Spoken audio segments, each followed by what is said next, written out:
Hello and welcome to Michael's Minty Music for today. Today we review Blondie's second album, Plastic Letters, which first released in Japan in late 1977, like December. So it's pretty good. Definitely got good songs here and a good sound overall. So pretty good.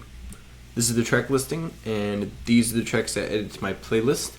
11 out of 13, so all of them but 2.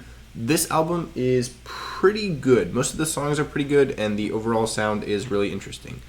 They dropped most of the sort of old-timey throwback 50s sound from their first album in favor of a more mixed new wavy generally sound, but it's got elements of like 70s pop in it, so it's not super specific anymore. A lot of the really good tracks here sound really innovative and interesting. Some of them are combinations of the sort of rhythms and beats of The Police with the more wacky rock sounds of Pink Floyd, combined with sort of generic 70s pop stuff. As with their first album, each song here sounds pretty original and interesting. The only real criticism I have is that they slip into some disco for a few tracks, and it's mostly alright, but it's not super interesting when compared to some of the more innovative stuff, in my opinion. The flow of this album is a bit better than their first album, but not anything amazing. Tracks 4 to 7 flow pretty well together, as well as track 11 to the end. The final track, Cautious Lip, is a really good ending and super interesting, so they've definitely got some stuff that they're doing here.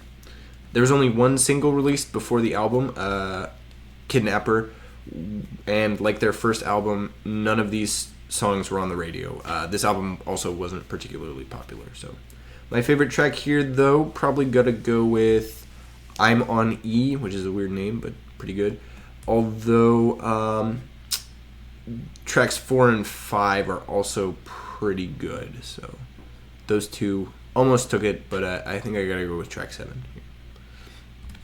I rank this album higher than their first, but not by a wide margin. It's relatively close, but I think there are several improvements on this album. Their sound's a bit more varied, the flow is a bit better overall, and I think they innovate more on some of the tracks.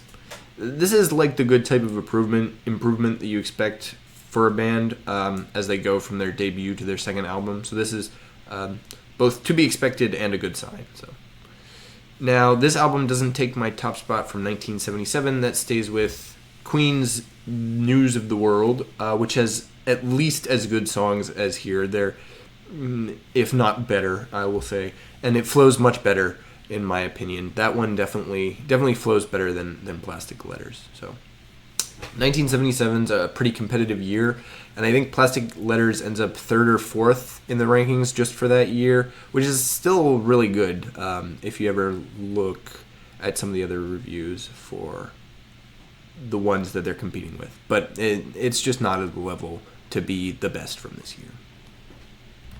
Next up is Billy Joel's 1978 album, 52nd Street. This album's pretty good. It's pretty pop and not super innovative compared to some of his other albums, but it's pretty good overall, and I have a CD of this one, so it's kind of cool. So stay tuned for that, and as always, stay minty.